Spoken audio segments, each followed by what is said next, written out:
देवमुरारी बापू ने कहा कि मृत्यु भोज हिंदू धर्म की वैदिक परंपरा का अहम हिस्सा है और इसे खत्म करने की बातें करने वाले लोग अज्ञानी हैं। उन्होंने हाल ही में कथावाचक देवेंद्र शास्त्री द्वारा मृत्यु भोज के विरोध में दिए गए बयान की आलोचना की और कहा कि यदि ऐसे बयान बंद नहीं हुए तो भारतीय न्याय संहिता की धारा 299 के तहत कानूनी कार्रवाई की जाएगी। रामायण में भरत जी ने दशरथ जी की मृत्यु के बाद संपर्क क्रिया की थी। महाभारत में भी योद्धाओं को श्रद्धांजलि दी गई थी और ये परंपरा युगों से चली आ रही है।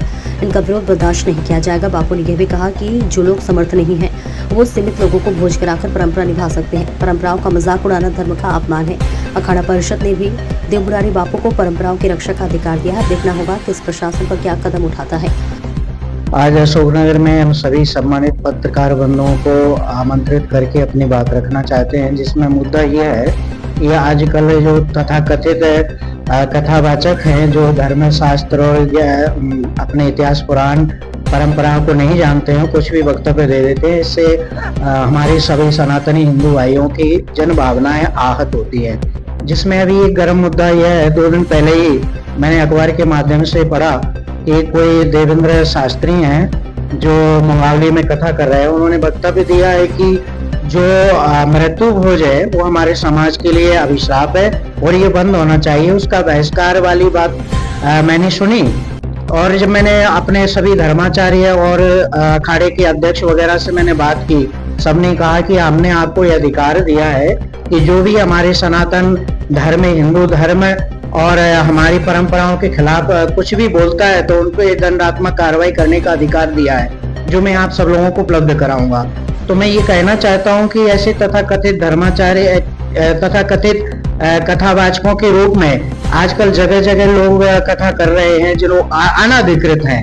शास्त्र का, रामायण का, भागवत का, गीता का, महाभारत का ज्ञान नहीं है और कुछ भी बोलते हैं, जिससे समाज भ्रमित हो रहा है। ऐसा लगातार कई बार से हो रहा है, इसलिए हमको आज बोलना पड़ रहा है। और मैं ये कहना चाहता हूँ कि ये जो मृत्यु भोज है, हमारे व्यक्ति के जन्म से लेकर मरण पर्यंत तक 10 संस्कार बताए गए हैं। इसमें हमारा ये मृत्यु भोज अंतिम संस्कार है और इसको हम बड़े हर्षोल्लास के साथ करते हैं कि इसके होने के बाद ही व्यक्ति की मुक्ति होती है और घर में पवित्रता आती है।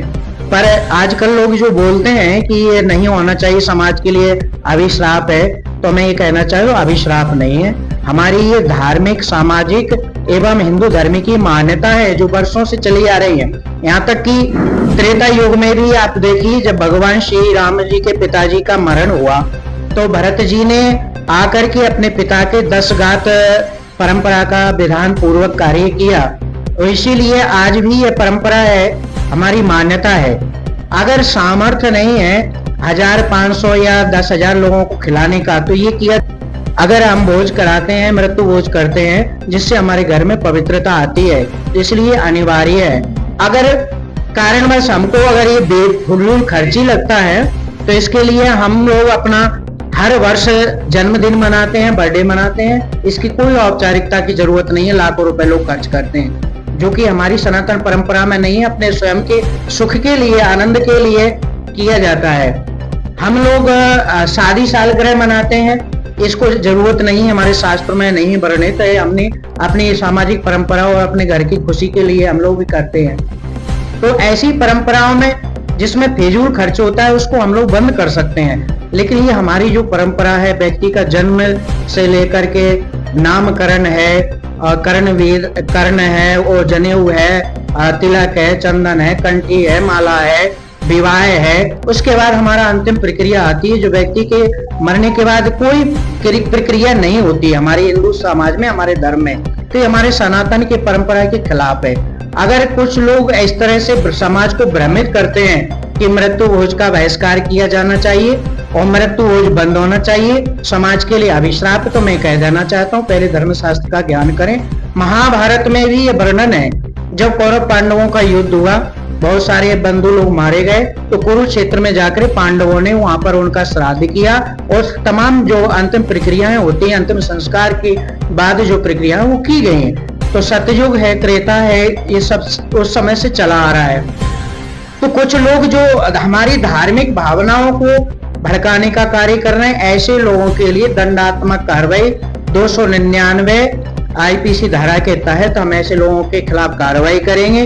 जिसमें ये वर्णित होता है कि किसी भी प्रकार अखबार के माध्यम, टेलीविजन के माध्यम, सार्वजनिक सभा के माध्यम से, कथा प्रवचन के माध्यम से समाज को भ्रमित करने का कार्य किया जाता है तो उस पर हम दंडात्मक कार्रवाई करते हुए उनकी प्रवचन बंद करा देंगे और उनको जेल भिजवाने तक का कार्य हम करेंगे। अगर आपको शास्त्र का ज्ञान है और मर्यादा आप जानते हैं, सनातन परंपरा को जानते हैं, तो आप कथा करिए। किसी भी कारणवश सार्वजनिक रूप से अगर ऐसा होता है तो हम उसके खिलाफ हैं और इसको कतई बर्दाश्त नहीं किया जाएगा। एक कथावाचक को पहली बार है इसलिए हम चेतावनी दे रहे हैं, अगर दोबारा कहीं भी इनके खिलाफ इसी तरह समाज को भ्रमित करने का कार्य किया जाएगा तो उसमें कानूनी कार्रवाई करके उनको जेल भिजवाने का कार्य करेंगे।